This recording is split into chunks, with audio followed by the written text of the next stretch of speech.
Hello guys, welcome back to my channel KMSM.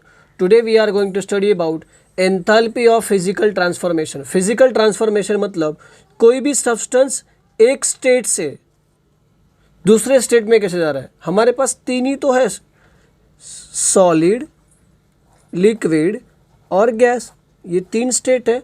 तो ये तीन स्टेट में जाने के टाइम पे क्या ट्रांसफॉर्मेशन हमको दिखाई दे रहा है, उसको कन्वर्ट करने के लिए क्या क्या कंडीशंस लग रहे हैं, उसके बारे में हम लोग आज क्या करेंगे, सीखेंगे।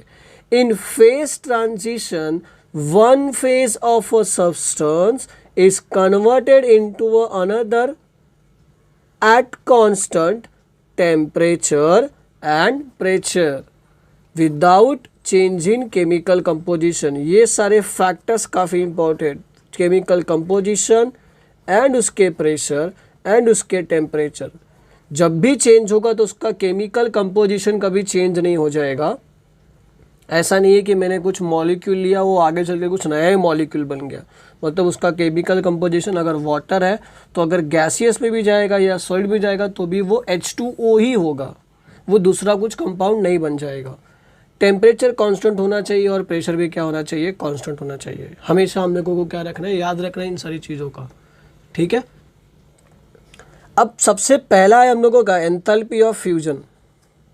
क्या बोल रहा है, उसको कैसे रिप्रेजेंट करते हैं, डेल्टा FUS फ्यूजन जिसको हम लोग बोलते हैं, और H मतलब एंथैल्पी होता है।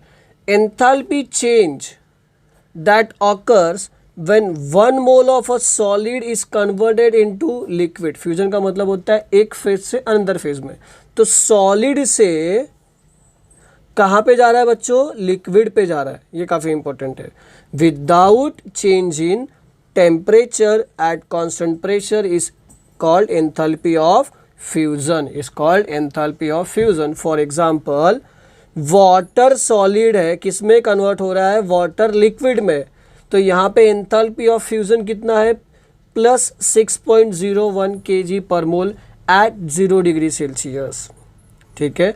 और यहाँ पे पॉजिटिव आया है, मतलब वो क्या कर रहा है, हीट एब्जॉर्व कर रहा है। हीट क्या कर रहा है, एब्जॉर्व कर रहा है। When one mole of a solid ice melt eight 0 degree Celsius and 1 atmospheric pressure, change in enthalpy is 6.01 kg. The same amount of heat is absorbed by ice during the melting. मैंने क्या बोल दिया, the same amount of heat absorbed by ice during the melting। और अगर इसका reverse करूँ मैं freezing के लिए तो मुझे हीट क्या दिखाई देगा, नेगेटिव, क्योंकि अब लिक्विड से किस में कन्वर्ट हो रहा है, सॉलिड में कन्वर्ट हो रहा है। लिक्विड से किस में कन्वर्ट हो रहा है, सॉलिड में कन्वर्ट हो रहा है। Thus when one mole of a liquid water freezes at 0 degree Celsius, heat क्या होगा, उसमें से इवॉल्व होगा। बेसिकली हीट अगर इवॉल्व हो रहा है मतलब वो रिएक्शन एक्सोथर्मिक की तरफ हम लोग को थोड़े बहुत इंडिकेशन दे रही है। हीट एब्जॉर्ब होगा तो पॉजिटिव, हीट इवॉल्व होगा तो निगेटिव। इसके ऊपर मैं पहले ही आप लोगों को बता चुका हूँ। तो ये था एंथैल्पी ऑफ फ्यूजन, किस में कन्वर्ट हो गया, सॉलिड से लिक्विड में कन्वर्ट हो गया। अब बात करेंगे हम लोग एंथैल्पी ऑफ वेपराइजेशन। वेपराइजेशन मतलब वेपर्स में कन्वर्ट होगा, वेपर्स में कन्वर्ट होगा। एंथैल्पी ऑफ वेपराइजेशन मतलब किस में कन्वर्ट होना है, वेफर्स में कन्वर्ट होना है। अब अगर वेपराइजेशन के लिए बात किया जाए तो इसका ये मतलब है कोई एक स्टेट होगा, लिक्विड से किस में चले जाएगा, गैस में चले जाएगा, लिक्विड से गैस में चले जाएगा। It is the enthalpy change that accompany the vaporization of a 1 mole of a liquid without change its temperature and pressure, without change in temperature and pressure. It is the enthalpy change accompany the vaporization of 1 mole of a liquid without changing its temperature at constant pressure। मतलब अभी भी देखो condition वही है, physical changes तो आ रहा है but condition अभी भी वही है, एट कांस्टेंट टेम्परेचर और प्रेशर। जब लिक्विड गैस में कन्वर्ट होगा तो उस टाइम पे जो हम लोगों के पास एंथैल्पी ऑफ वेपराइजेशन होगा 100 डिग्री सेल्सियस पे, वो कितना हम लोगों के पास, प्लस 40 किलो जूल। और जब वो वाटर, लिक्विड वाटर अगर गैस में कन्वर्ट होगा उस टाइम पे enthalpy of vaporization at 25 degree Celsius we have plus 44 kilo joule. Thus, when the 1 mole of water is vaporized at 1 atmospheric pressure, the enthalpy change is plus 40 kilojoule at 100 degrees Celsius and plus 44 kilo joule at 25 degree Celsius. ये आपको हमेशा क्या रखना है, याद रखना है। On the other hand the condensation of vapours is accompanied with the release of heat. क्यों? क्योंकि मैं गैस को क्या कर रहा हूँ, प्रेशराइज कर रहा हूँ। प्रेशराइज करूँगा तो ऑब्वियसली हीट क्या होगा, बाहर चले जाएगा। हीट क्या हो जाएगा, बाहर चले जाएगा। इसका ये मतलब है कि मुझे जो हीट मिलेगा वो क्या मिलेगा, नेगेटिव मिलेगा। क्या मिलेगा, नेगेटिव। तो यहाँ पे डेल्टा कंडेंसेशन एंथैल्पी यहाँ पे दिखाया है, तो वो कितना मिला मुझे, -40.7 किलो जूल। तो ये था एंथैल्पी ऑफ वेपराइजेशन। फिर से एक बार रिपीट कर देता है, it is the enthalpy that change accompany the vaporization of 1 mole of a liquid without change its temperature and constant pressure। ठीक है, 100 डिग्री सेल्सियस पे +40 और 25 डिग्री सेल्सियस पे +44, ये हम लोगों को एंथैल्पी ऑफ वेपराइजेशन क्या होगा, मिल जाएगा। ठीक है, आगे बढ़ते हैं।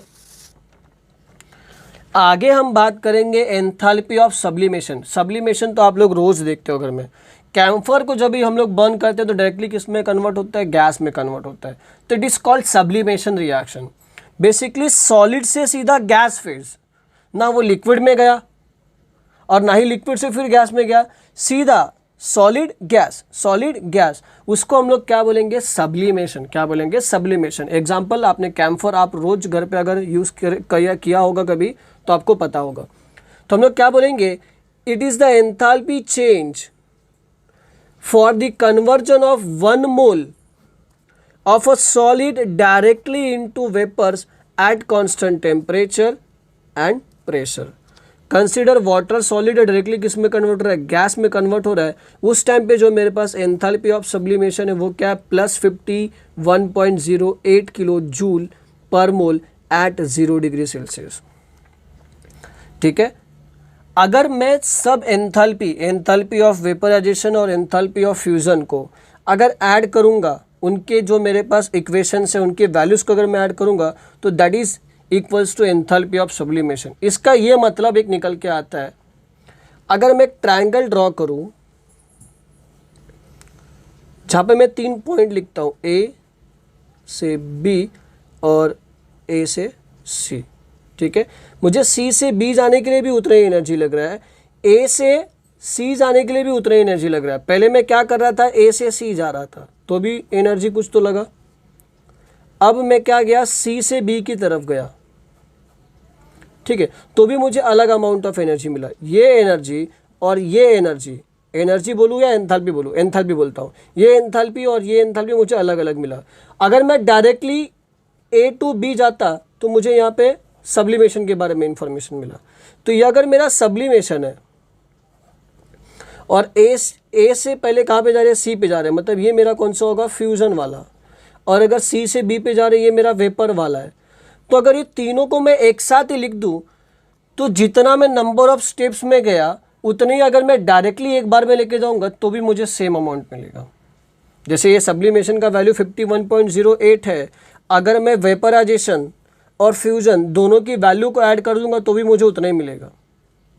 The conversion of solid to vapours occur in a 1 or 2 steps. First melting of solid into liquid, second its vaporization. जैसे मैंने आपको ये ट्रायंगल से समझाने की कोशिश की, क्या बोला, पहले ए से सी जाएंगे फिर सी से बी जाएंगे।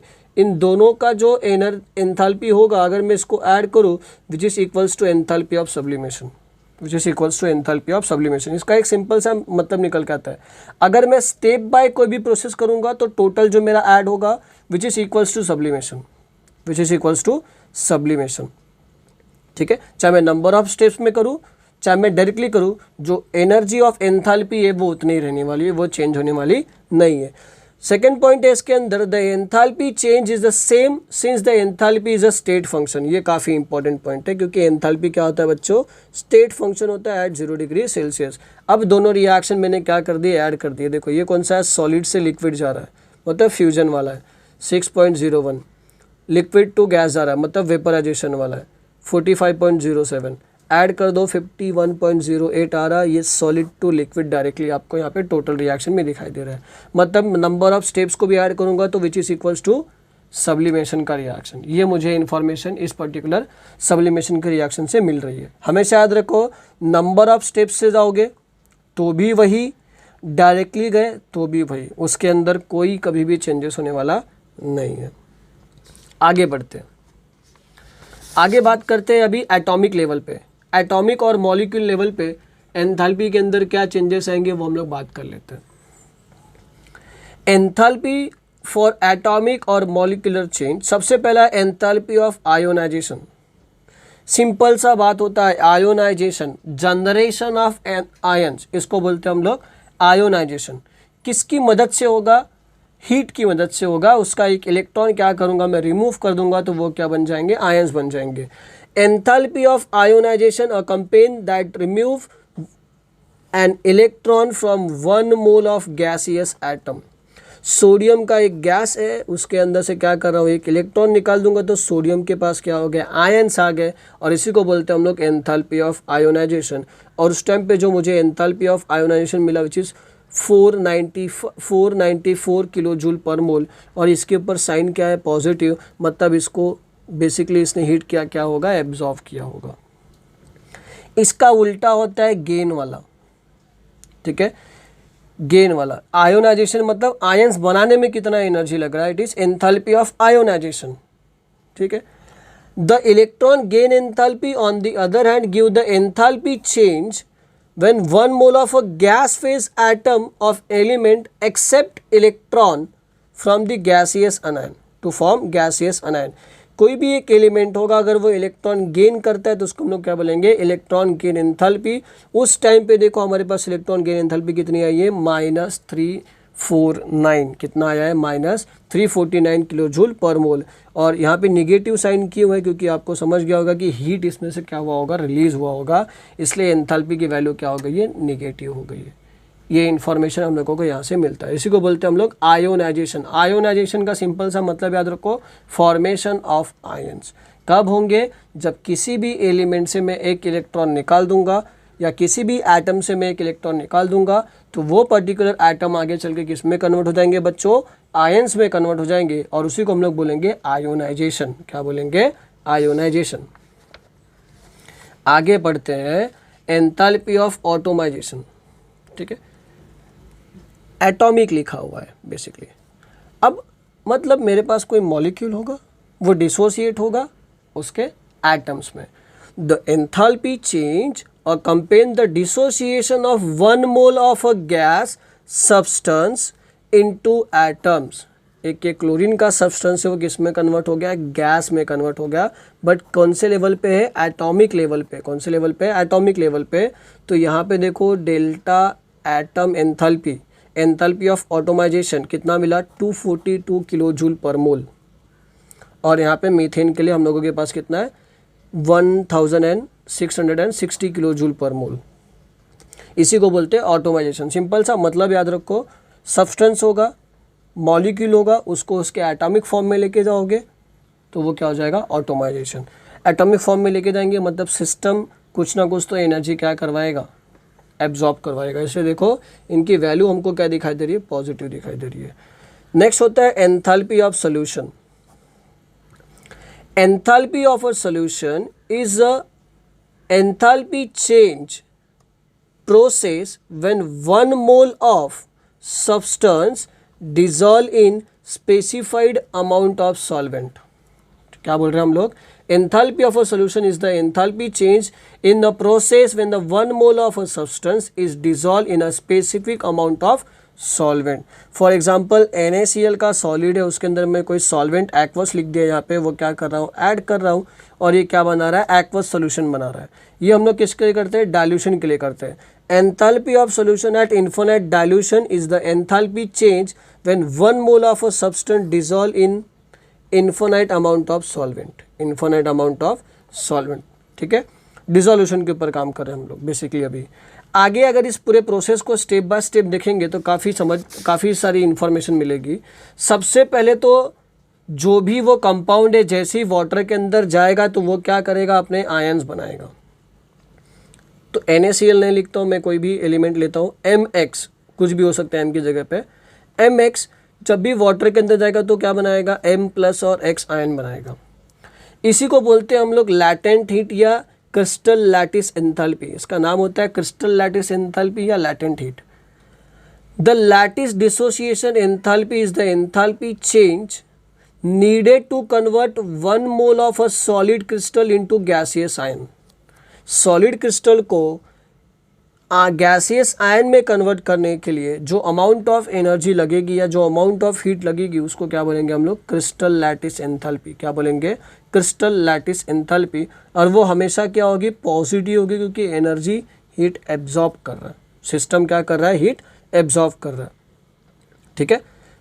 सेकेंड, जो भी आयंस फॉर्म हुए अगर वो वाटर के साथ रिएक्ट करेंगे तो वो किस में हो जाएंगे? हाइड्रेशन के फॉर्म में चले जाएंगे. किसके फॉर्म में चले जाएंगे? हाइड्रेशन के फॉर्म में. और हाइड्रेशन का जो फॉर्म होता है वो हमेशा नेगेटिव होता है बच्चों, ये आप लोगों को याद रखना. हाइड्रेशन का जो फॉर्म होता है वो क्या होता है? हमेशा नेगेटिव होगा. तो इसलिए मैंने यहाँ पे लिख दिया the enthalpy change for this step is always negative. Is called enthalpy of hydration. Enthalpy of hydration.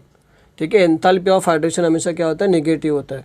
The enthalpy of solution is sum of crystal lattice and enthalpy of hydration. किसका किसका सम करना है? Crystal lattice enthalpy का sum plus enthalpy of hydration का क्या करना है? सम करना है. तो मुझे एंथैल्पी ऑफ सोल्यूशन क्या हो जाएगा? मिल जाएगा. ठीक है. अब enthalpy of solution equals to enthalpy of lattice plus enthalpy of hydration. NaCl के लिए एंथैल्पी ऑफ लैटिस कितना होता है? 790. हाइड्रेशन कितना होता है? -786. फॉर्मूले में रख दो तो हमको क्या मिल जाएगा? 4 किलो जूल पर मोल. और रिएक्शन जब मैंने स्टार्ट किया तो उसके बाजू में एंथैल्पी ऑफ सोल्यूशन में कितना लिखा था मैंने? 4 किलो जूल पर मोल. ठीक है. तो आप लोग हमेशा याद रखेंगे. तो ये था बच्चों आज का हम लोग का छोटा सा टॉपिक.